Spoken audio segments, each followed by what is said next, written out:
नमस्कार दोस्तों, मेरे चैनल में आपका फिर से स्वागत है। दोस्तों, आज मैं आपको बताऊंगी श्रीमद् भगवत गीता के 11 ऐसे रहस्य जिसे जानकर आप चौंक जाएंगे। दोस्तों, वीडियो शुरू करने से पहले प्लीज़ आप मेरे चैनल को लाइक और सब्सक्राइब करना ना भूलें। दोस्तों, श्री कृष्ण जी कहते हैं कि ना कोई मरता है और ना ही कोई मारता है, सभी निमित्त मात्र है। सभी प्राणी जन्म से पहले बिना शरीर के थे, मरने के उपरांत भी वे बिना शरीर वाले हो जाएंगे। यह तो बीच में ही शरीर वाले देखे जाते हैं, फिर इनका शौक क्यों करते हो। हिंदू धर्म के एकमात्र धर्म ग्रंथ है वेद। वेद के 4 भाग है, ऋग्वेद, यजुर्वेद, सामवेद और अर्थवेद। वेदों के सार को वेदांत या उपनिषद कहते हैं और उपनिषदों का सार या निचोड़ गीता में है। गीता हिंदुओं का सर्वमान्य एकमात्र ऐसा ग्रंथ है जिसमें श्री कृष्ण ने जीवन जीने का तरीका बताया है और आत्मा क्या है, गुरु क्या है, उन्होंने सबका वर्णन किया है। गीता के ज्ञान को भगवान श्री कृष्ण ने अर्जुन से कुरुक्षेत्र में होकर कहा है। यह श्री कृष्ण अर्जुन संवाद नाम से प्रसिद्ध है। वैसे तो गीता श्री कृष्ण और अर्जुन के बीच हुआ एक संवाद है, लेकिन कहते हैं कि भगवान श्री कृष्ण के माध्यम से उस काल रूप परम परमेश्वर ने गीता का ज्ञान पूरे संसार को दिया है। श्री कृष्ण कहते हैं कि पूर्व काल में यह योग मैंने विवस्वान को बताया था। विवस्वान ने यह मनु से कहा था। मनु ने इक्ष्वाकु को बताया। यूं पीढ़ी दर पीढ़ी परंपरा से प्राप्त इस ज्ञान को राजर्षियों ने जाना। कालांतर में यह योग लुप्त हो गया और अब पुराने योग को ही तुम्हें मैं दोबारा बता रहा हूँ। परंपरा से यह ज्ञान सबसे पहले सूर्य को मिला था, जिसके पुत्र वैवस्वत मनु थे। श्री कृष्ण ने हरियाणा के कुरुक्षेत्र में जब यह ज्ञान दिया था तब तिथि एकादशी थी।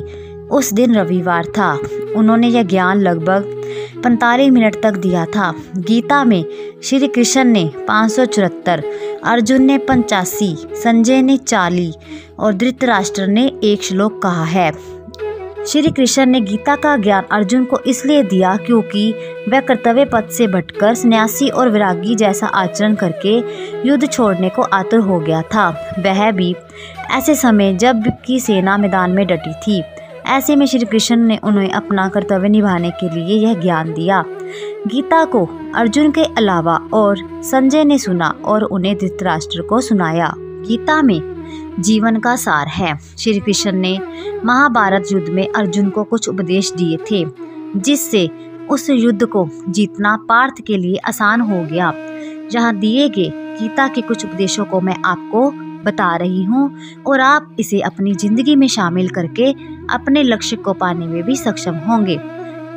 गुस्से पर काबू। क्रोध से भ्रम पैदा होता है, भ्रम से बुद्धि व्यग्र होती है। जब बुद्धि व्यग्र होती है तब तर्क नष्ट हो जाता है। तब तर्क नष्ट होता है तो व्यक्ति का पतन हो जाता है। तो व्यक्ति को अपने गुस्से पर कंट्रोल रखना चाहिए। जो ज्ञानी व्यक्ति ज्ञान और कर्म को एक रूप में देखता है, उसी का नजरिया सही होता है। श्री कृष्ण कहते हैं कि जो व्यक्ति मन को नियंत्रित नहीं करते, उनके लिए वह शत्रु के समान कार्य करता है। मन के कहने पर चलता है जो व्यक्ति, तो वह अपना विनाश स्वयं कर लगता है।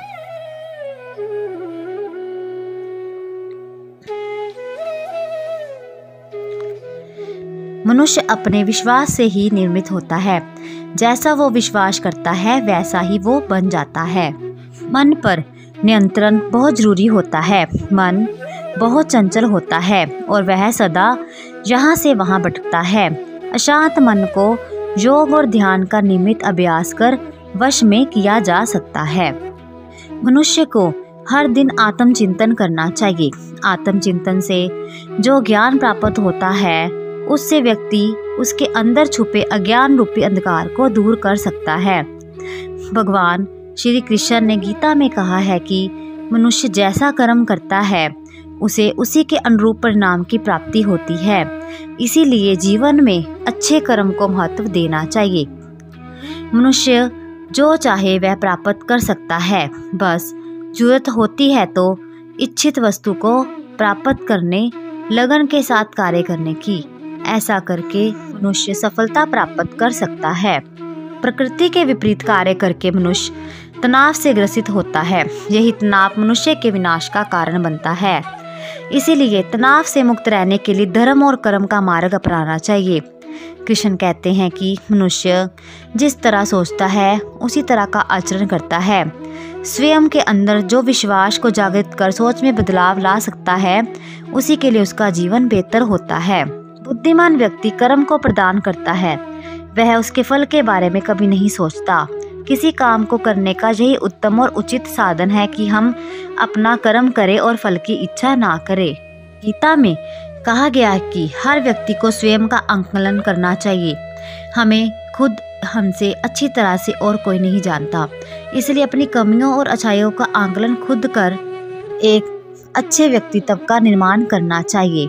गीता कहती है कि हर व्यक्ति को आत्म मंथन करना चाहिए। आत्मज्ञान ही अहंकार को नष्ट कर सकता है। अहंकार अज्ञानता को बढ़ावा देता है। उत्कर्ष की ओर जाने के लिए आत्म मंथन के साथ ही एक सही और सकारात्मक सोच का निर्माण करना भी जरूरी होता है।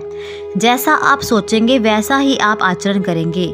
इसलिए खुद को आत्मविश्वास से भरा हुआ और सकारात्मक बनाने के लिए अपनी सोच को ठीक करें। गीता के अनुसार सत्य वस्तु का तीनों कालों में अभाव नहीं, उसे मिटाया नहीं जा सकता, उसे रोका नहीं जा सकता और आत्मा ही सत्य है, बाकी शरीर तो नाशवान है। जिस तरह मनुष्य पुराने वस्त्र त्याग कर नए वस्त्र पहनता है, उसी तरह आत्मा पुराने शरीर को त्याग कर नए शरीर का धारण करती है। वह शरीर उसे कर्मों के अनुसार मिलता है। गीता के अनुसार शरीर को रथ की उपमा देते हैं। इंद्रियां इसके घोड़े हैं, मन सारथी और आत्मा स्वामी है। शरीर और मन का संबंध शासित और शासक है। शरीर वही कुछ करता है जिसका मन निर्देश देता है। मन जिधर लगाम खींचता है, शरीर रथ के घोड़े उसी दिशा में दौड़ जाते हैं। भगवद गीता में भगवान कृष्ण ने कहा है कि सब कुछ एक कारण या अच्छे कारण से होता है। जीवन में जो कुछ भी होता है अच्छे के लिए होता है और उसके पीछे हमेशा एक कारण होता है। उन्होंने यह भी बोला है कि हम सभी एक निर्माता है, ईश्वर की संतान है। ईश्वर सबसे ऊंची शक्ति है और यह संसार उसके द्वारा निर्मित है। गीता के अनुसार जीवन का अंतिम सत्य है, जो उत्पन्न हुआ है वह निश्चित काल में ही काल का शिकार होगा।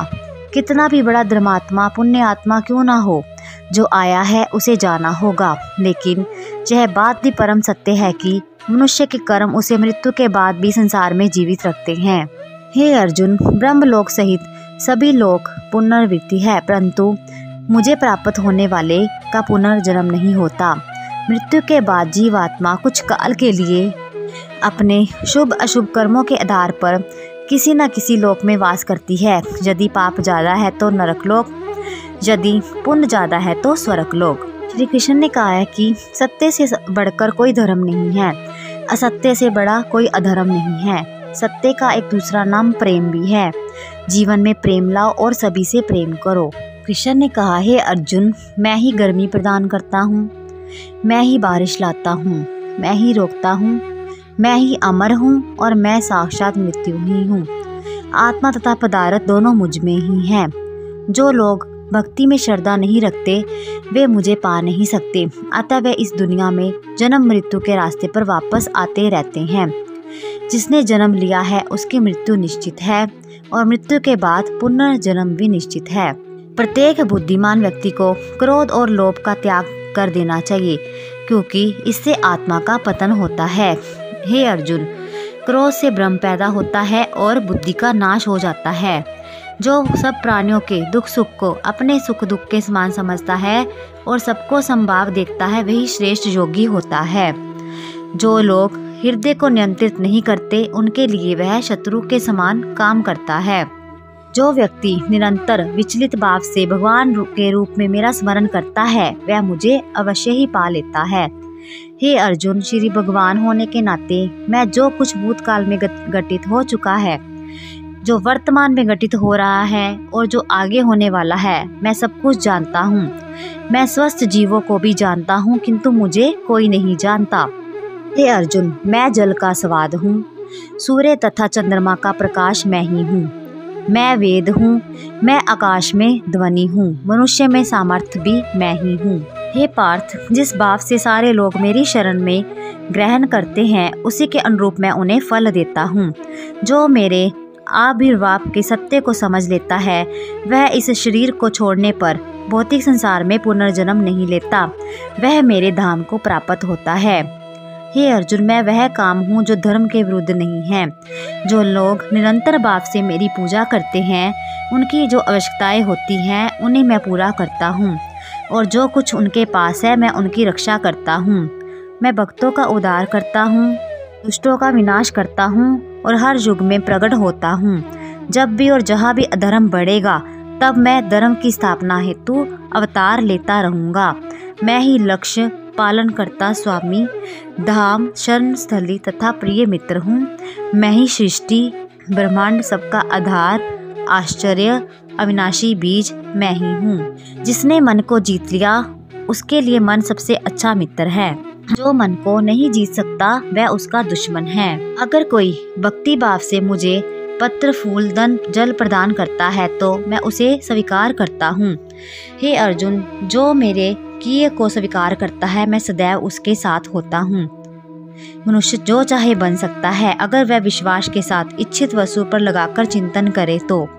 जो मनुष्य अपने कर्म फल प्रति निश्चित है और अपने कर्तव्य का पालन करता है वही असली योगी होता है। तो दोस्तों, ये था गीता का संपूर्ण ज्ञान। तो आपको कैसी लगी वीडियो? लाइक, शेयर और कमेंट करना ना भूलें। जय श्री कृष्ण। धन्यवाद।